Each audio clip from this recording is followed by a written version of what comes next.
نحمدہ و نصلی علی رسولہ الکریم اما بعد فاعوذ باللہ من الشیطان الرجیم بسم اللہ الرحمن الرحیم افتطمعون ان یؤمنوا لکم وقد کان فریق منہم یسمعون کلام اللہ ثم یحرفونہ من بعد ما عقلوہ وہم یعلمون۔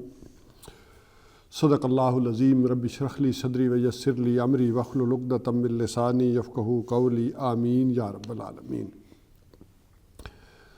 سورہ بقرہ کے مطالعے میں ہم جو بھی بنی اسرائیل کے اوپر ایک چارج شیٹ تھی اس کا ایک مطالعہ کر رہے تھے، جس میں ایک بات یہ آئی تھی کہ جب کوئی امت زوال کا شکار ہو جاتی ہے اور اللہ تعالیٰ کے احکامات میں مین میخیں نکالتی ہے، حجت بازیاں کرتی ہے، تو اس کے اللہ تعالیٰ دل سخت کر دیتا ہے۔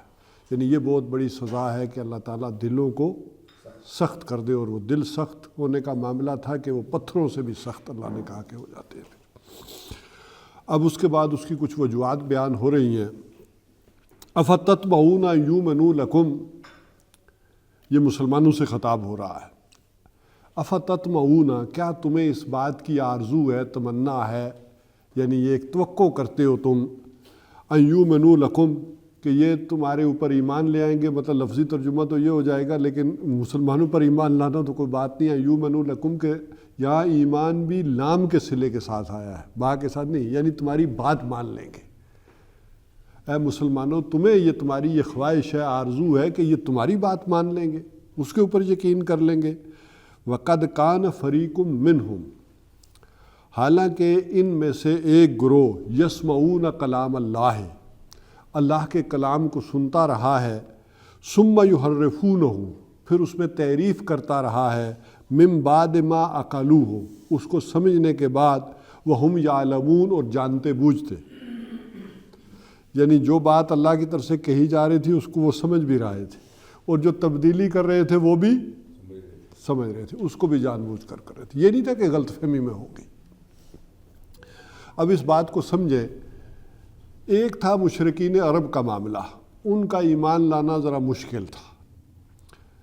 ظاہر بات ہے کہ ایک طویل عرصے سے ان کے اندر کوئی نبی نہیں آیا، کوئی کتاب نہیں آئی، ایک شرک اور کفر کا معاملہ ہے جو چلا آ رہا ہے ان کے ہاں، تو ان کا کسی نبی پر ایمان لانا، اللہ کے کلام پر ایمان لانا، یہ ذرا مشکل معاملہ تھا۔ اس کی نسبت یہود چونکہ مانتے چلے آ رہے تھے، توحید تو گویا کہ ان کا خاصہ ہے، آج تک خاصہ رہی ہے، وہ توحید پرست رہے، اللہ کے ماننے والے، اسی طرح انبیاء اور رسول کے ماننے والے، اللہ کی کتاب کے کسٹوڈین، تو ان کا ایک ایمان لے آنا کوئی اتنی مشکل بات نہیں تھی۔ اب ذرا اس سارے سینیریو کو دیکھیں گے تو بات سمجھ میں آئے گی کہ یہ وہ لوگ ہیں کہ جو اللہ کو مانتے ہیں، مشرک تو نہیں ہیں، اللہ کے رسولوں کو بھی مانتے ہیں، اور اللہ کی کتاب اور شریعت کی انہیں معلوم ہے کہ پیغام ایسے ہی آتا ہے اللہ تعالیٰ کی طرف سے، اللہ تعالیٰ اپنے بندوں میں سے کسی کو رسول بنا لیتے ہیں، تو ان کے لیے تو کوئی اجنبی بات نہیں ہے۔ تو مسلمانوں کو توقع تھی کہ یہ جو اہل کتاب ہیں یہ ایمان لے آئیں گے، ان کے لیے کوئی پرابلم والی بات نہیں ہوگی۔ اچھا، اسی میں یہ بات بھی ذرا دیکھیں کہ ٹھیک ہے بات ان کی جا رہی ہے، لیکن یہ سارے حالات ہمیں بھی پیش آنے ہیں، اصل میں تو نقشہ ہمیں بھی دکھایا جا رہا ہے۔ تو کسی قوم کے اندر یہ توقع پیدا ہو جانا، اچھا وجہ کیا ہے؟ اللہ تعالیٰ یہ توقع کیوں ختم کر رہے ہیں؟ جب آپ کو کسی سے کوئی امید ہوتی ہے اور پھر وہ امید پوری نہ ہو، وہ توقع پوری نہ ہو، تو مایوسی ہو جاتی ہے نا۔ آپ توقع کر رہے ہو کہ یہ سارے ایمان لیں گے، وہ ایک بھی نہ لائے، تو انسان کی طبیعت کے اوپر جو ایک بوجھ پڑتا ہے، مایوسی آتی ہے، اس کے حوالے سے سمجھ لیں۔ تو یہ وہ لوگ ہیں کہ جن کے بارے میں تم توقع کر رہے ہو، جن کو جو ہے وہ تمہاری آرزو ہے کہ یہ ان کے لیے کوئی مسئلہ نہیں ہوگا، یہ ایمان لائیں گے، لیکن ذرا اچھی طرح سے سمجھ لو، یہ وہ لوگ ہیں کہ جو اللہ کے کلام کو کیا کرتے رہے، کلام یسمعون کلام اللہ، یہ اللہ کے کلام کو سنتے رہے، ثم یحرفونہ، پھر اس میں تعریف کرتے رہے، من بعد ما عقلوہ وہم یعلمون، اس کو سمجھنے کے بعد، عقل سے سمجھنے کے بعد کہ یہ کیا بات ہو رہی ہے، وہ تبدیلی کرتے تھے، وہم یعلمون، وہ بھی جانتے بوجھتے۔ ان کا معاملہ یہ رہا ہے۔ ایک یسمعون کلام اللہ سے مراد، بعض نے تو یہ بھی لیے کہ وہ جو 70 افراد گئے تھے کوہ طور پر، انہوں نے جب کلام اللہ کی بات تو انہوں نے بھی سنی، لیکن انہوں نے بھی قوم کے سامنے آ کر جب بات پیش کی تو کچھ موقف میں تبدیلی کر دی کہ ٹھیک ہے وہ اب ظاہر ہے قوم آگے سے حضرت موسیٰ علیہ السلام نے ذرا آپ اندازہ کریں نا، جو حضور کو بھی کہا تھا یہ 5 بھی ذرا مشکل ہوگی پڑھنی، ذرا سمجھا لیں اور کمی کروا لیں، آگے قوم کا مزاج کیا ہوتا ہے، لوگ کیسے عمل پیرا ہوتے ہیں شریعت پر، یا آج بھی کیسے ہے۔ تو ایک معاملہ یہ آ جاتا ہے کہ بھائی وہ بھی انہوں نے بھی آ کر دیکھا کہ یار یہ ساری ہم قبائلی سارے اپنے اپنے قبیلوں کے سردار تھے، یہ تو پورے لوگ ہی مخالف ہو جائیں گے، ان کو احکامات سنائیں گے۔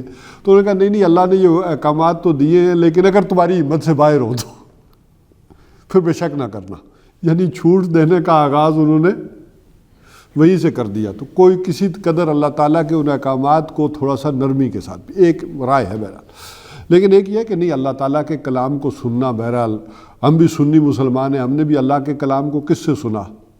محمد الرسول اللہ صلی اللہ علیہ وسلم سے، آپ سے، صحابہ سے تابعین، بہرحال سلسلہ چلتا رہا۔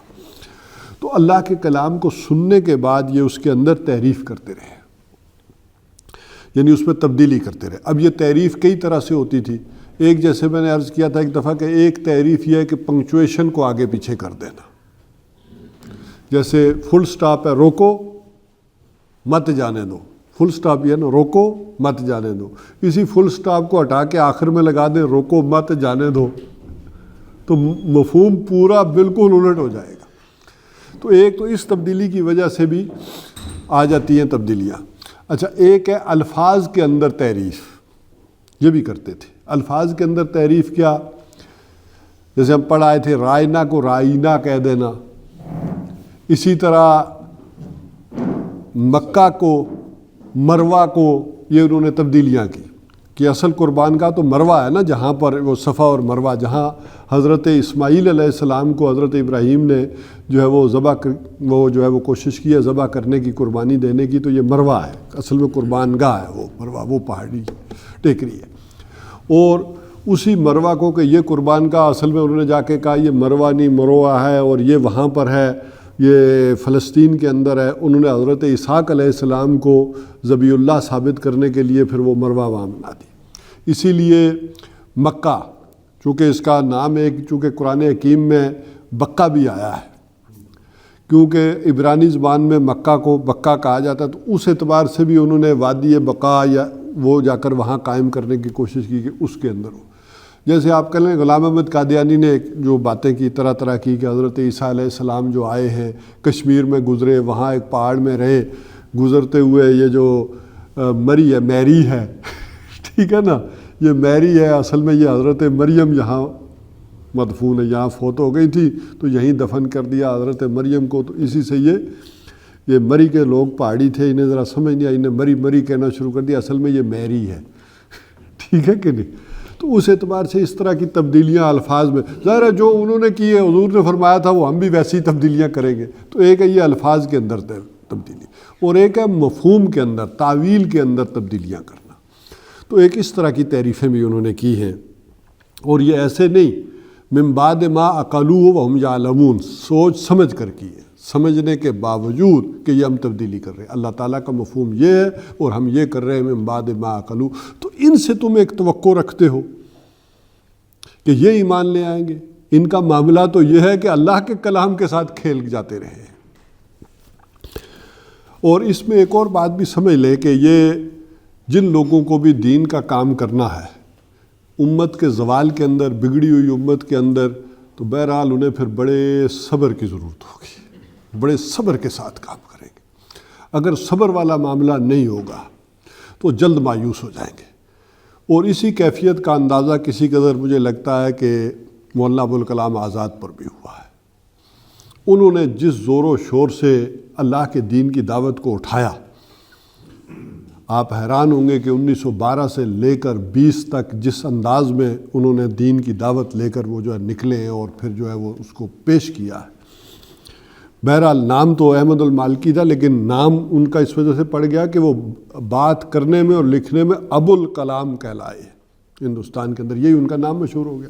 بلکہ وہ بڑا عجیب واقعہ بھی آتا ہے کہ ایک بہت بڑے علماء نے اور مدارس نے انہیں دعوت دی صدارتی خطبے میں، اس وقت تصویریں تو واٹس ایپ تو نہیں ہوتا تھا کہ بات ہو جائے، تو وہ گئے ہیں تو ریلوے اسٹیشن پر وقت کے بڑے بڑے علماء انہیں ریسیو کرنے آئے ابوالکلام آزاد کو۔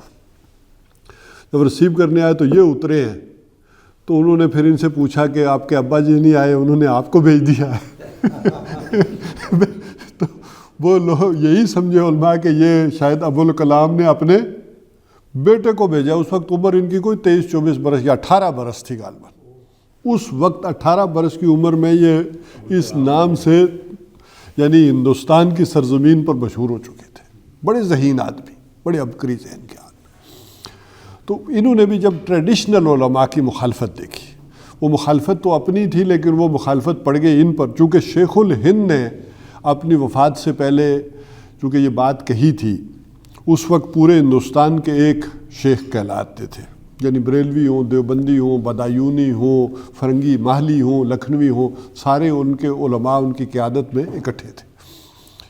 اور انہوں نے یہ کہا تھا کہ ہم نے جتنی تحریک چلائی ہے آزادی کی، اور یہ ساری ہمیں ناکامی ہوئی ہے۔ ریشمی رومال کی تحریک چلائی، یا ترکی کو دعوت دی، افغانستان کو، اور مجھے ابوالکلام آزاد نے کہہ دیا تھا کہ حالات بدل گئے، یہ کامیاب نہیں ہونی، چونکہ ہمارے لوگوں کے اندر ہی وہ احساس نہیں رہا، ان کے اندر ہی جان نہیں رہی، تو یہ باہر سے جتنا بھی ہم کر لیں گے یہ نہیں، ناکامی ہو جائے گی ہمیں۔ تو انہوں نے کہا ہے یہ بچہ نوجوان، لیکن میں نے یہ دیکھا ہے کہ وقت کی رفتار کے اوپر، وقت کی جو نبض ہے اس کی رفتار کے اوپر اس کا ہاتھ صحیح بیٹھا ہے، اور اس نے صحیح مشورہ دیا مجھے سارا، اور میں نے کیا کیا دنیا کھنگالی دیکھی، لیکن ان حالات کا تجزیہ اس نے کیا۔ تو ایک کسی کا عالم بڑا ہونا دوسری بات ہے، اور آزادی کی جد و جہد میں کسی کو امام بنا لینا یہ بالکل اور بات ہے۔ جیسے شاہ اسماعیل شہید کا بھی فتویٰ یہی ہے کہ اس جد و جہد میں جو افضل ہے وہ مفضول کے ہاتھ پر بھی بیعت کر سکتا ہے، یعنی ایک جد و جہد آزادی کی آپ کی چل رہی ہو اور کوئی اس طرح تحریک چلے، تو ایک بڑا آدمی چھوٹے آدمی کے ہاتھ پر بھی، یہ نہیں کہ وہ بہت بڑا عالم ہے اور یہ عام آدمی ہے تو کیسے کرے، نہیں، وہ اس مقاصد کے لیے اس کے ہاتھ پر۔ انہوں نے کہا کہ یہ معاملہ ہو سکتا ہے، تو میری خواہش یہ ہے، انہوں نے کہا کہ سارے ابوالکلام کے ہاتھ پر بیعت کر لو، سارے علماء، اور یہ ہندوستان کی جد و جہد جو ہے اس کی آزادی کی تحریک جو ہے ان کے ذریعے سے چلائی جائے۔ تو بہرحال انہوں نے کہا یہ اتنا بڑا فیصلہ کہ آپ ایک شخص کو، ایک نوجوان کو امام الہند بنا دیں، اس کے لیے تو بڑی مشاورت درکار ہے، بڑی بحث درکار ہے، اتنی جلدی یہ کیسے فیصلہ ہو سکتا ہے؟ تو انہوں نے بھی سوچا شاید حضرت مرنے والے ہیں اور انہیں مرتے مرتے پتہ نہیں یہ کیا بات کہہ دی ہے، اس کو سوچیں گے، دیکھیں گے۔ لیکن نیکسٹ ایئر جب آل انڈیا علماء کا اجلاس ہوا تو انہوں نے کہا بھول جائیں اس بات کو کہ ابوالکلام کو ہم منائیں گے۔ اس میں خاص کر معین الدین لکھنوی علیہ رحمہ نے خطاب ہی اس سے بات سے شروع کیا کہ قدر ایاز خود بشناس، کہ ایاز کو اپنی حیثیت معلوم ہونی چاہیے، امام الہند بننے آ گیا، یہ منطق کی فلانی کتاب کے فلانے صفحے کا مسئلہ حل کر دے تو میں اسے مان جاؤں۔ تو وہ ان باتوں سے پھر شروع ہوا تو وہ چلے گئے ابوالکلام آزاد نے کہا کام تو کرنے کا یہی ہے، اور پھر انہوں نے جا کر البلاغ، اور پھر جب وہ بند ہوا الہلال، اور یہ ساری تحریک جو ہے وہ شروع کی 12 سے 20 برس تک۔ لیکن انہوں نے دیکھا کہ ابھی جو علماء ہیں ان کی معاشرے کے اوپر گرپ بڑی سخت ہے، لوگ ان کے علاوہ بات نہیں کرتے اور اس طرف آنے والا کوئی نہیں ہے۔ تو انہوں نے البتہ یہ ضرور کیا کہ دین کے ان معاملات کو یا اس دعوت کو، تحریک کو گندہ نہیں کیا کہ یہ ہو ہی نہیں سکتا کوئی، انہوں نے کہا کام اصل کرنے کا یہی ہے، اس وقت یہ فیزیبل نہیں ہے، اس وقت یہ پاسبل نہیں، لہٰذا اس وقت جو پاسبلٹی مجھے نظر آ رہی ہے وہ یہ ہے کہ ہم ہندوستان کی آزادی کی تحریک میں ہندوؤں کے ساتھ شامل ہو جائیں تاکہ وہ ہندوستان آزاد ہو سکے۔ تو ظاہر ہے کہ پھر اس میں ذرا آزادی کی اس تحریک کے اندر پھر وہ شامل، اور وہاں بھی انہوں نے آپ کو معلوم ہے نمایاں مقام پایا ہے، کانگریس کے سربراہ رہے ہیں، اور یہ خود کانگریس کا کہنا ہے کہ ابوالکلام آزاد کے اندر لیڈرشپ کی وہ صلاحیت تھی۔ ویسے تو وہاں سارے مسئلے مشاورت سے ہوتے تھے، لیکن ایمرجنسی کی صورت میں، ذرا ایمرجنسی جب کسی ملک میں لگ جائے یا کسی تحریک کے اندر ہو یا کوئی فوج موو کر رہی ہو، ابھی تو جنگ کرنی ہے یا نہیں کرنی ہے آپ 10 مشورے کر لیں، لیکن جب ہو جائے کہ کرنی ہے تو اس کے بعد مشاورت کرنے بیٹھ جائیں تو دشمن یہاں پہنچ جائے گا، آپ مشورہ کرتے رہ جائیں، اس وقت تو ایکشن کا ٹائم ہوتا ہے۔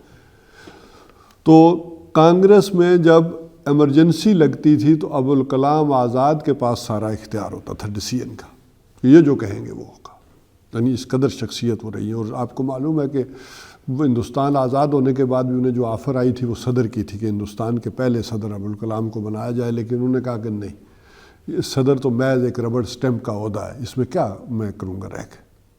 تو پھر نہرو نے یہ ہاتھ باندھے کہ آپ ہی بتائیے کہ پھر آپ کو ہم کیسے ریسپیکٹ کریں، آپ کی کیسے عزت دیں آپ کو۔ تو انہوں نے کہا کہ اگر مجھ سے کوئی کام کروانا چاہتے ہو تو وہ میری حیثیت کے مطابق کرواؤ، ہندوستان کا وزیر تعلیم مجھے بنا دو۔ تو پھر پہلے وزیر تعلیم جنہوں نے تعلیمی پالیسی ہندوستان کی بیسیکلی سیٹ کی وہ ابوالکلام آزاد ہے۔ یہی وجہ ہے کہ وہاں مدارس آزاد رہ گئے۔ اگر وہ ہو جاتا معاملہ دوسروں کا تو پھر وہاں کوئی مسجد مدرسے اور یہ معاملہ دین والا نہیں چل سکتا تھا۔ تو یہ اللہ تعالیٰ کی ایک حکمت تھی کہ وہ پھر رہے۔ تو بہرحال میں کہہ رہا تھا کہ دینداروں سے جب ایک مایوسی ہوتی ہے تو اس کا ایک معاملہ یہ ہوتا ہے، اور یہی وجہ ہے کہ مجددین امت جب بھی اٹھ کھڑے ہوئے ہیں تو وہ لوگ کہ جو فقہ کی چکر بندیوں کے اندر بند ہو گئے تھے اور دین کے وسیع تر مفادات کو نہیں دیکھتے تھے، انہوں نے ان مجددین امت کی بڑھ چڑھ کر مخالفت کی۔ ظاہر ہے مجدد الف ثانی کی بھی ہوئی، اور شاہ اسماعیل شہید اور سید احمد شہید جنہوں نے اتنی بڑی ہے، اس تحریک کا میں تعارف نہیں کرواتا آپ سے، وہ آپ سب واقف ہیں۔ 500 علماء کا فتویٰ ہے کہ یہ فاسق و فاجر ہیں اور واجب القتل ہے۔ جو شاہ ولی اللہ کے نواسے مولانا اسحاق اگر نہ بیچ میں پڑ جاتے روکتے چیزوں کو تو بہت بڑا فساد تو یہ دینداری کے اندر ہی پڑپا ہو جانا تھا۔ یہ ایک مخالفت ہوتی ہے۔ یہ میں اس وجہ سے کہہ رہا ہوں کہ اللہ تعالیٰ نے یہ ہمیں بھی ذرا سبق سکھایا کہ ذرا تمہیں مسلمانوں کیا توقع ہے۔ عام طور پر آدمی کہتا ہے نا کہ یہ یار یہ سارے دیندار قسم کے لوگ ہیں، یہ میں صحیح بات کر رہا ہوں، اللہ کے دین کی بات کر رہا ہوں، تو یہ تو سارے بڑھ چڑھ کر شامل ہوں گے، آئیں گے۔ اب وہی مخالفت شروع کر دیں تو اس آدمی کے اوپر مایوسی کا کیا عالم ہوگا۔ تو ایک سبق یہ بھی دیا جا رہا ہے کہ صحیح بات کے لیے مایوس نہیں ہونا چاہیے، کوئی چاہے حمایت کرے نہ کرے۔ اگر آپ یہ سمجھتے ہیں کہ اللہ تعالیٰ کی بات جو ہے وہ کرنی ہے اور صحیح بات ہے تو اس کو ڈنکے کی چوٹ کہیں۔ آگے کن لوگوں سے آپ کو توقع ہے یہ بھول جائیں، وہ تو اللہ تعالیٰ کا فیصلہ ہے کہ اس کو جو ہے وہ اس راہ پر لاتا ہے۔ تو یہ جو تمہیں توقع ہے، یہ جو تمہیں آرزو ہے کہ یہ ایمان لے آئیں گے، تمہاری بات مان لیں گے، یہ نہیں مانیں گے۔ انہوں نے تو اللہ کی بات نہیں مانی، اس کی بات کو سننے کے بعد، سمجھنے کے بعد اور سوچ سمجھ کر تبدیلی کرتے رہے ہیں۔ وَإِذَا لَقُوا الَّذِينَ آمَنُوا قَالُوا آمَنَّا۔ اب ایک دوسرا معاملہ بھی ہے۔ اچھا جب نہیں مان رہے تو ایک وجہ یہ ہوتی ہے کہ مخالفت کرو، ڈٹ کر کرو۔ ایک تو چلو جنہوں نے فتوے دے دیے نا واجب القتل ہے، ایک وہ بھی تھے کہ آخر وہ ملتے ان سے بھی دے، بات آپ کی بھی ٹھیک ہے، ابھی نہیں کرنے والا معاملہ۔ اب اس کا توقع یہ دی جا رہی ہے کہ آپ کے ایک تعلقات ہوتے ہیں معاشرے میں، کاروباری تعلقات بھی ہوتے ہیں، دوسرے آپس میں سوشل ایک تعلقات بھی ہوتے ہیں، دوستیاں ہوتی ہیں، رشتہ داریاں ہوتی ہیں۔ اس بنیاد کے اوپر بھی پھر معاملہ جب چلتا ہے تو وہ کوئی جدا بھی نہیں ہونا چاہتے، وہ علیحدہ بھی نہیں ہونا چاہتے۔ اب یہودی ہیں تو ان کے کاروبار ہیں، معاشرے میں ہیں، رہ رہے ہیں، تو وہ تو نہیں چاہتے کہ اوس اور خزرج سے کوئی دشمنی بھی ہو، کوئی علیحدہ بھی ہو جائے، یہ ایمان لے آئیں تو انہیں چھوڑ ہی دے۔ ایک تقاضا تو یہ تھا کہ ہم محمد صلی اللہ علیہ وسلم کو نہیں مانتے نبی، اور جو انہیں مانے گا ہمارا اس سے کوئی تعلق نہیں۔ اب دوسری طرف تعلق بھی برقرار رکھنا چاہ رہے ہیں، اور اس کے لیے جو انہوں نے بین کی راہ نکالی وہ یہ تھی کہ یہ کہتے ہیں اللہ کو مانو، اللہ کو ہم ماننے والے، آخرت کو ہم مانتے ہیں اور رسولوں کو بھی مانتے ہیں۔ تو کیا حرج ہے کہ اتنے سارے رسولوں میں سے خالی 2 کو نہیں مانا؟ اگر 1,24,000 کم و بیش پیغمبر آئے ہیں تو 1,24,000 میں سے اگر 2 کو نہیں مانا تو کون سا مسئلہ ہے؟ ذرا دنیا کے اعتبار سے دیکھیں نا، اٹریکٹیو بات ہو گئی کہ 2 کو نہیں مانا، کیا ہوا 1,24,000 کو تو مانا ہے نا، بیچ میں سے 2 کو نہیں مانا، تو کیا فرق پڑے گا؟ تو اب اس اعتبار سے کہہ رہے ہیں وَإِذَا لَقُوا الَّذِينَ قَالُوا آمَنَّا، اور جب یہ ملتے ہیں اہل ایمان سے تو کہتے ہیں کہ ہم بھی مومن ہیں، آمنا، ہم بھی ایمان لائے۔ وَإِذَا خَلَا بَعْضُهُمْ إِلَىٰ بَعْضٍ، اور جب یہ خلوت میں، تنہائی میں ایک دوسرے سے ملتے ہیں، قَالُوا أَتُحَدِّثُونَهُم بِمَا فَتَحَ اللَّهُ عَلَيْكُمْ، تو کہتے ہیں تم نے وہ بات کیوں کھول دی جو اللہ تعالیٰ نے تم پر کھولی تھی۔ اچھا ہوتا یہ تھا کہ محفل میں مسلمانوں کی ملتے جلتے ہیں، بیٹھے، ہمیں بھی مومن سمجھا جائے، ہمیں بھی مسلمان سمجھا جائے، ہم تم سے کوئی علیحدہ نہیں ہے۔ تو ہوتے ہوتے حضور صلی اللہ علیہ وسلم یا مسلمان کوئی بات کرتے تھے کہ یہ بات اللہ نے اس طرح سے کہی ہے، تو ان میں سے کوئی کہتا ہاں یہ بات تو موسیٰ علیہ السلام نے بھی کہی ہے، یہ بات تو تورات میں بھی آئی ہے۔ تو وہ اس انداز میں انسان ہوتا ہے نا اپنے باس کے سامنے، خاص کر ہو جب نا آدمی، تو وہ جو باتیں نہیں بھی کہنے کی ہوتی، بندے کا دل جو ہے نا وہ بھڑک اٹھتا ہے، اور بھی بات کروں اور بھی کہوں۔ تو اس طرح جب انسان متاثر ہوتا ہے ذہنی طور پر، تو وہ سمجھتا ہے کہ اور بھی بات کروں، اور بھی باتیں دل سے نکالوں اور کروں۔ تو بیٹھتے تھے تو کہہ دیتے تھے۔ اب جب ان کے پاس ہوتے تھے یا جو ان کے بڑے گرو تھے سمجھدار، وہ پھر انہیں ڈانٹ ڈپٹتے تھے کہ تم نے یہ بات کیوں کہی، کیوں تصدیق کی کہ یہ بات حضرت موسیٰ علیہ السلام نے کہی، یا یہ بات تورات کے اندر بھی لکھی ہوئی ہے۔ لِيُحَاجُّوكُمْ بِهِ عِنْدَ رَبِّكُمْ، تاکہ یہ حجت کریں تمہارے اوپر تمہارے رب کے پاس، یعنی دلیل لے آئیں۔ لِيُحَاجُّوكُمْ، لام ہے، یہ لام عاقبت کہلاتا ہے کہ اس کا نتیجہ یہ نکلے گا، تم نے یہ بات کہہ دی تو اس کا نتیجہ، جیسے وہ حضرت موسیٰ علیہ السلام نے حضرت خضر سے کہا نا کہ انہوں نے جو تختے اکھاڑے کشتی کے، تو انہوں نے تو تختے اکھاڑے، لیکن حضرت موسیٰ علیہ السلام نے کہا کہ اس کا نتیجہ کیا نکلے گا، لِتُغْرِقَ أَهْلَهَا، تاکہ تو اس سے غرق کر دے اس کے کشتی کے جو سوار ہیں ان کو، یعنی لام عاقبت یہ ہوگا کہ اس کے نتیجے کے طور پر تو پھر یہ ہوگا کہ ہم سارے ڈوب جائیں گے۔ حضرت خضر نے تو نہیں کہا تھا کہ میں تم سب کو ڈبو رہا ہوں، تختے اکھاڑ رہا ہوں، لیکن حضرت موسیٰ نے کہا کہ اس کا نتیجہ یہ نکلے گا۔ تو یہ اس کا نتیجہ یہ نکلے گا لِيُحَاجُّوكُمْ، کہ یہ تمہارے اوپر گواہ بن جائیں گے، حجت بازی کریں گے، عِنْدَ رَبِّكُمْ، تمہارے رب کے پاس، أَفَلَا تَعْقِلُونَ، تو عقل سے کام نہیں لیتے ہو، یہ وہاں دلیل دے دیں گے۔ اب اللہ تعالیٰ نے اس پر جو تبصرہ کیا ہے، أَفَلَا يَعْلَمُونَ أَنَّ اللَّهَ يَعْلَمُ مَا يُسِرُّونَ وَمَا يُعْلِنُونَ، أَوَلَا يَعْلَمُونَ، کیا وہ یہ بات بھی نہیں جانتے، اتنا انہیں پتہ نہیں ہے، ان اللہ یعلم، کہ بے شک اللہ تعالیٰ جانتا، یسرون وما یعلنون، جو وہ چھپاتے ہیں اور وہ جو ظاہر کرتے ہیں، اللہ تعالیٰ تو سب کو جانتا ہے۔ اب یہ کہہ رہے ہیں کہ اللہ کو نہیں پتا کہ تمہارے اندر کیا ہے، تم نے کیا بات کہی ہے، تمہیں پتا تھا یا نہیں پتا تھا، یہ تو اس کو معلوم ہے۔ وَمِنْهُمْ أُمِّيُّونَ لَا يَعْلَمُونَ الْكِتَابَ، اور ان کے جو ان پڑھ لوگ ہیں وہ نہیں دیکھتے کہ کتاب میں کیا لکھا، لا یعلمون الکتاب، وہ نہیں جانتے کہ کتاب میں کیا ہے، الا امانی۔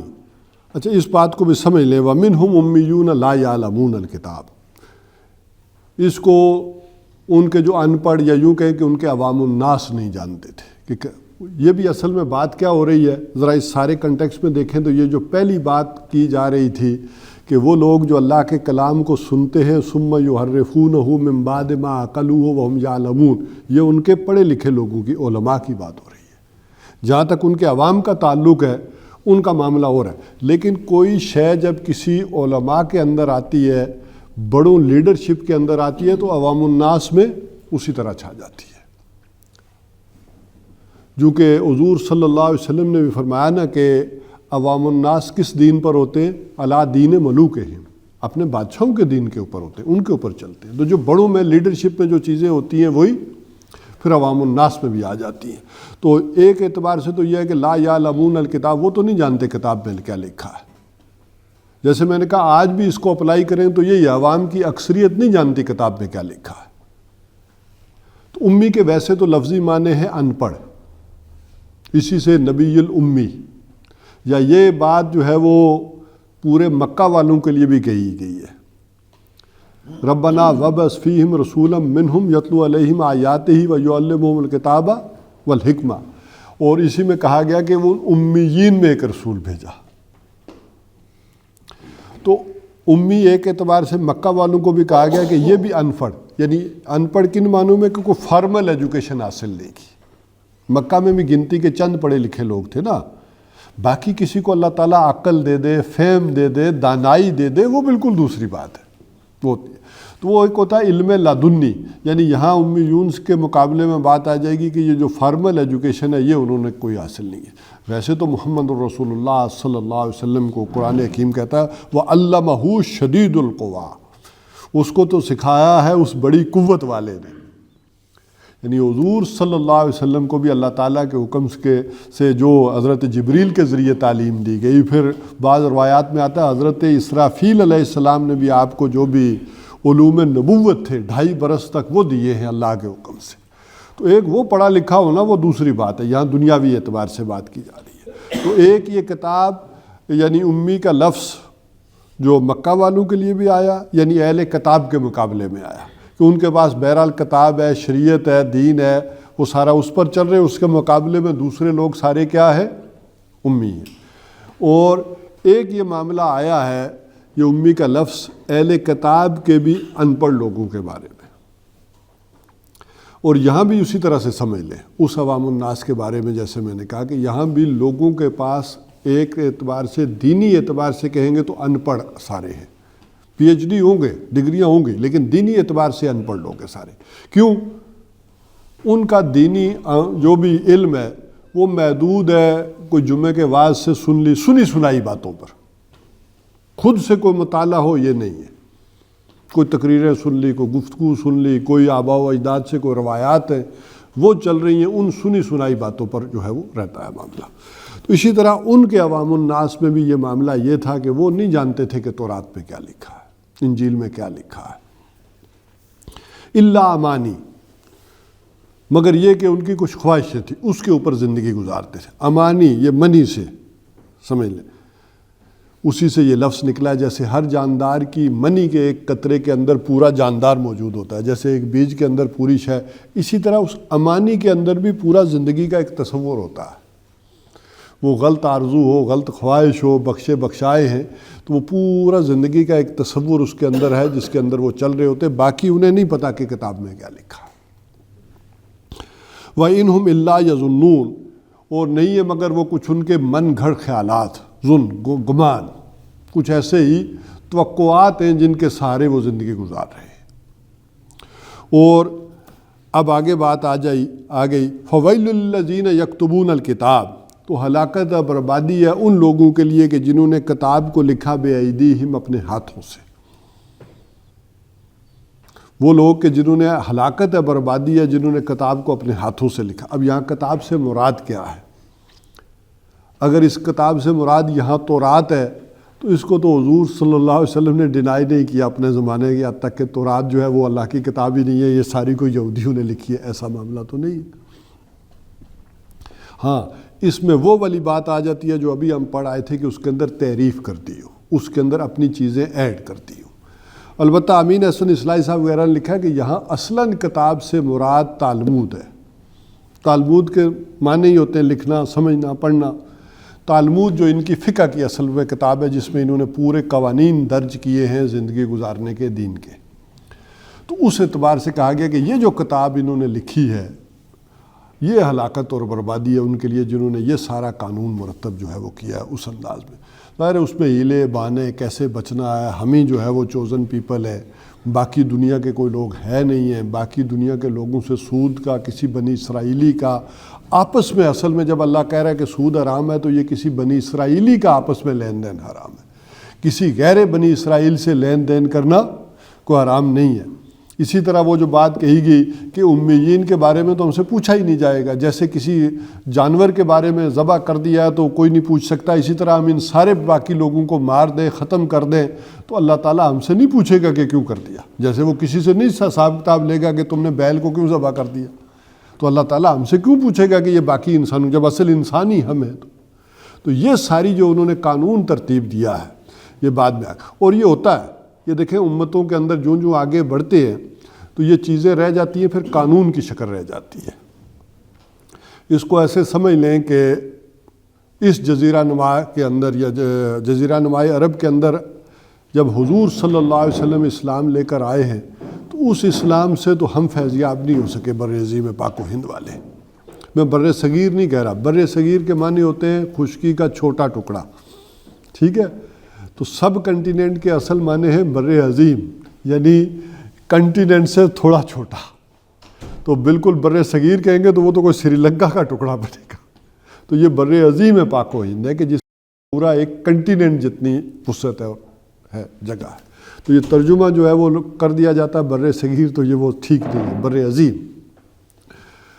تو اس بر عظیم کے اندر دیکھیں کہ ایک تو خالص عربی الاسلام نہیں آ سکا، وہ تھوڑی دیر کے لیے آیا، محمد ابن قاسم کے دور میں آیا، اس وقت تک ابھی چیزیں انٹیکٹ تھیں، لیکن وہ بھی آپ کو معلوم ہے کہ جلد ہی واپس چلے گئے۔ ان کے 300 برس بعد یہ ماوراء النہر، ادھر سے یہ اسلام کا آنا شروع ہوا ہے، اور اس کے اندر دو چیزیں پھر رہی ہیں، ایک فقہ حنفی اور دوسرے تصوف، ان کے ذریعے پھیلا ہے۔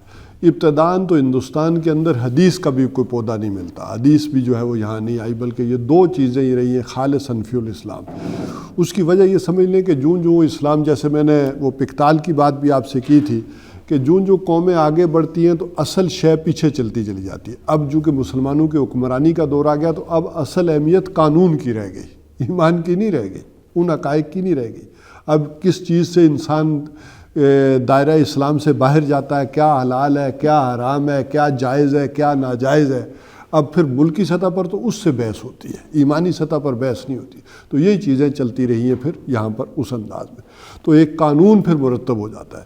جیسے دیکھ لیں تو بنو عباس کے دور میں ہی، بلکہ یہاں تو اسلام آیا بھی ہے تو جب بنو عباس جو ہے وہ بالکل زوال کا آغاز ہو رہا تھا، یہاں پہلی حکومت قائم ہوئی ہے 1206 میں، یعنی ہندوستان میں جو پہلی حکومت قطب الدین ایبک کی جو ہے وہ دہلی پر قبضہ کر کے باقاعدہ حکومت کا آغاز ہوا 1200، اور 1258 میں آپ کو معلوم ہے کہ بغداد میں ختم ہو گیا، وہاں زوال کا معاملہ چل رہا تھا۔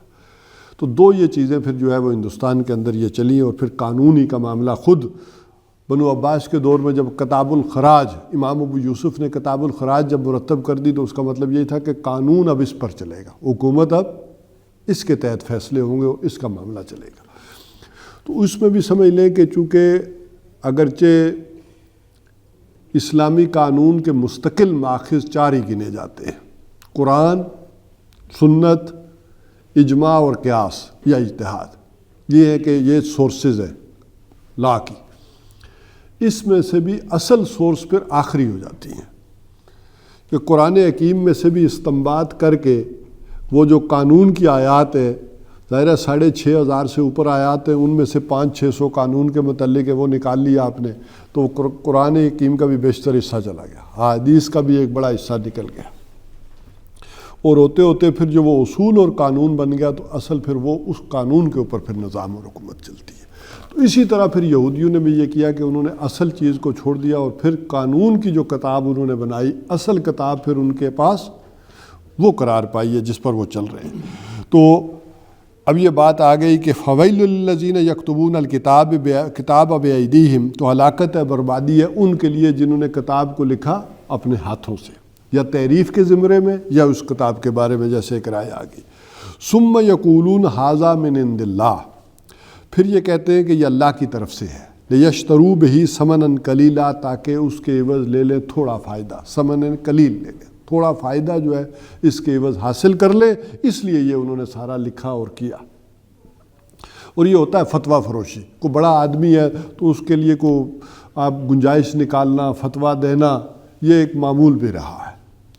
اس کی سب سے بڑی مثال تو میں نے آپ کو دے دی تھی کہ خود اکبر نے جب کہا کہ میں نے شادیاں کرنی ہیں تو میں کتنی ایک شادیاں کر سکتا ہوں، کیونکہ یہ سارے مولوی تو کہہ رہے ہیں کہ 4 سے اوپر آپ نہیں کر سکتے، اور مجھے ضرورت ہے کہ میں زیادہ کروں۔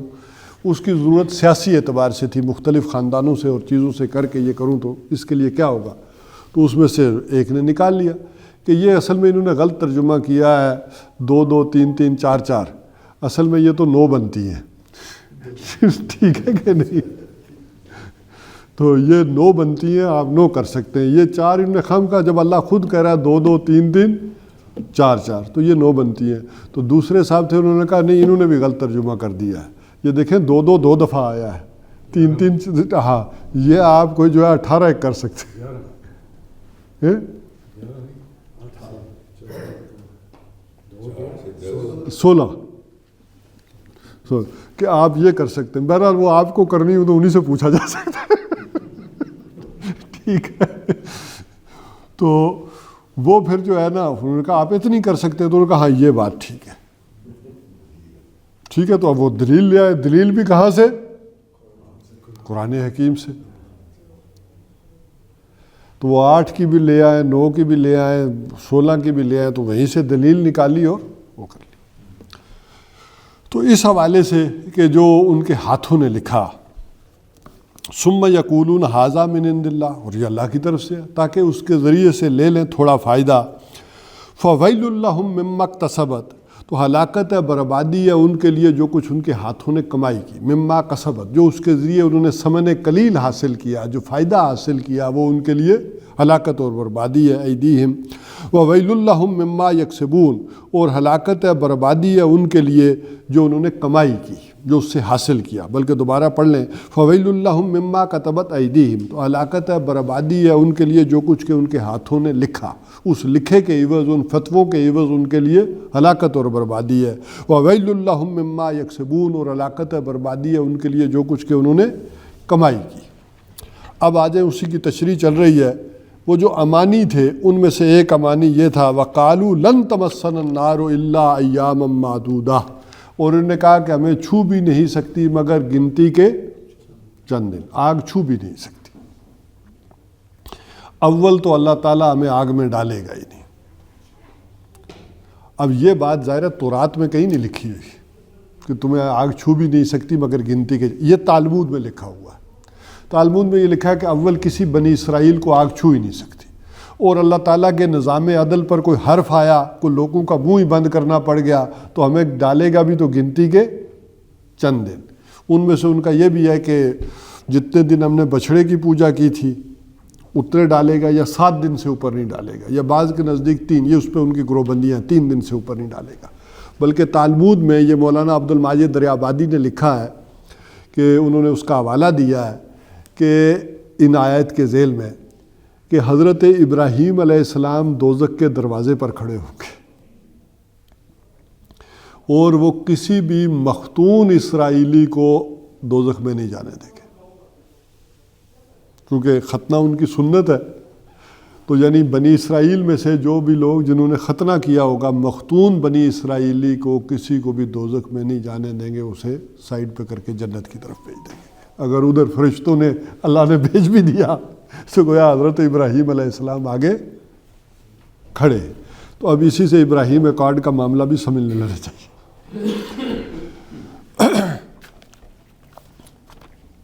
قُلْ اتَّخَذْتُمْ عِندَ اللَّهِ عَہْدًا، اے نبی صلی اللہ علیہ وسلم ان سے پوچھئے کیا تم نے اللہ سے اس بات کا کوئی عہد لیا ہے؟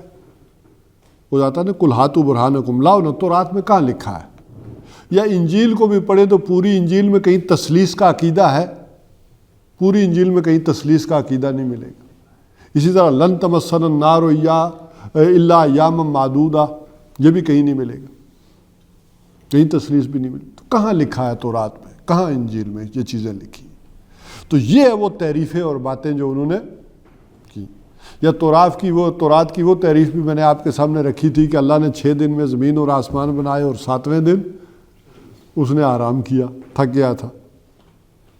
تو یہ جو تعریف ہے، تو یہ کہاں لکھا ہے؟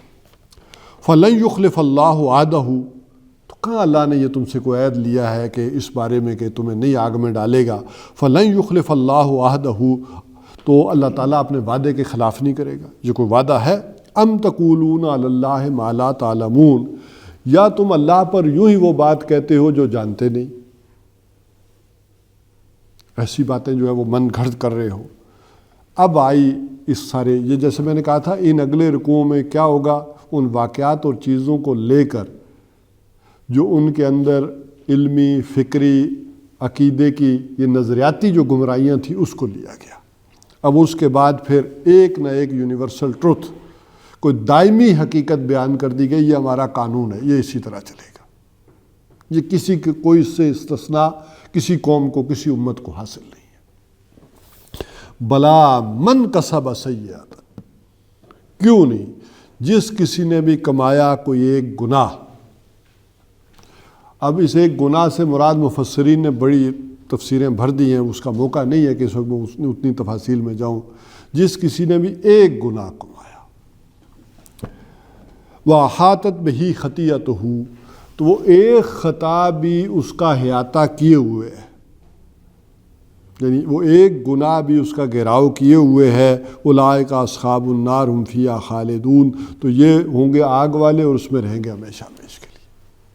یعنی ایک گناہ بھی ایسا کہ جس کے اوپر انسان کا دوام ہو، تسلسل ہو، اور اس پر ڈٹا ہوا ہو، چھوڑنے کو تیار نہ ہو، تو وہ ایک گناہ بھی کافی ہے کہ اس کے سارے احاطت بہی خطیئت ہو، تو اس کے سارے اعمال کا گھیراؤ کر لے۔ جیسے زیرو سے ضرب کھا کر بڑی سے بڑی رقم زیرو ہو جاتی ہے اور خلود فی النار ہو سکتا ہے۔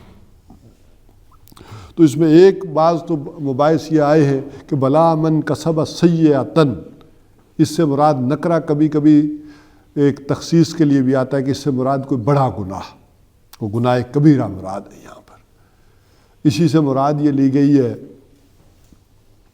کہ حضرت عبداللہ ابن عباس کے جو شاگرد ہیں انہوں نے اس سے ایک رائے یہ لی کہ اس سے مراد شرک اور یعنی کفر ہے، وہ مراد لیا گیا ہے، اور خلود فی النار جو ہے وہ کسی ایک صاحب ایمان کے لیے بڑا مشکل ہے، ہو نہیں سکتا کہ کس طرح سے خلود فی النار جو ہے وہ ایک بندے کو کر دیا جائے۔ لیکن بعضوں نے پھر اس میں یہ کہا کہ جب تک انسان کے دل میں رتی بھر بھی ایمان ہے، اللہ تعالیٰ اس کو دوزخ میں ڈالیں گے، سزا دیں گے، اور پھر اس کے بعد جنت میں واپس لے جائیں گے۔ لیکن ایک خلود فی النار بعض نے پھر رائے دی ہے اور دلائل قرآن سے دی ہے کہ ہو سکتا ہے، ہو سکتا ہے، اور وہ دلیل بڑی قوی ہے کہ جہاں یہ بات سورہ مائدہ میں آتی ہے کہ جس کسی نے کسی مومن کو قتل کیا، من قتل مومنا متعمدا فجزاؤ جہنم، کہ جس کسی نے کسی دوسرے مومن کو قتل کیا جان بوجھ کر، ایک ہے قتل خطا، جان بوجھ کر قتل کیا تو وہ کیا ہوگا، اس کے بارے میں وہاں آیا ہے قرآن میں کہ خلود فی النار ہوگا، وہ ہمیشہ ہمیشہ آگ میں رہے گا۔ تو یہ ایک معاملہ جو اس کا زور ہے نا وہ پھر مختلف تعویلات سے ٹوٹ جاتا ہے۔ تو ایک گناہ بھی کافی ہے، یہ کیٹیگوریکل جو ہے وہ یہاں فیصلہ کیا گیا کہ تمہارا طرز عمل یہ ہے اور اس پر تم توبہ نہیں کر رہے، رجوع نہیں کر رہے، اور کہہ رہے ہو کہ ہم باقی سارے کام ٹھیک کر رہے ہیں، ایک یہی نہیں کیا تو کیا فرق پڑتا ہے۔ مثال اسی کی یہ لے لینا کہ 1,24,000 کے قریب پیغمبر آئے ہیں، تو ہم نے 1,24,000 کو تو مان لیا، 2 کو نہیں مانا تو کیا ہوا؟ حضرت عیسیٰ علیہ السلام جب محمد رسول اللہ کو نہیں مانا تو کیا ہوا؟ تو ایک گناہ بھی کافی ہے کہ اس سارے کیے کرائے پر پانی پھیرتے۔ تو یہ ایک کیٹیگوریکل جو ہے وہ بات جو ہے وہ کی گئی ہے۔ اب اس کے مقابلے میں کہا والذین آمنوا وعملوا الصالحات، وہ لوگ جو ایمان لائے اور جنہوں نے نیک عمل کیے، اولئک اصحاب الجنہ، وہ لوگ ہوں گے جنت والے، ہم فیہا خالدون، اور اس میں رہیں گے پھر ہمیشہ ہمیشہ کے لیے۔ یہ ایک کمپیریزن بھی آ جاتا ہے، سائملٹینیس کنٹراسٹ، ایک اگر خلود فی النار ہے تو دوسری طرف خلود فی الجنہ بھی ہے۔ یہ دونوں چیزیں کہ انسان دیکھے اپنائے کہ کس طرف جو ہے وہ بڑھنا کرنا۔ بس آج یہیں تک رہنے دیتے ہیں، اور تاکہ آپ کو سوال و جواب کا سلسلہ جو ہے وہ ہو سکے۔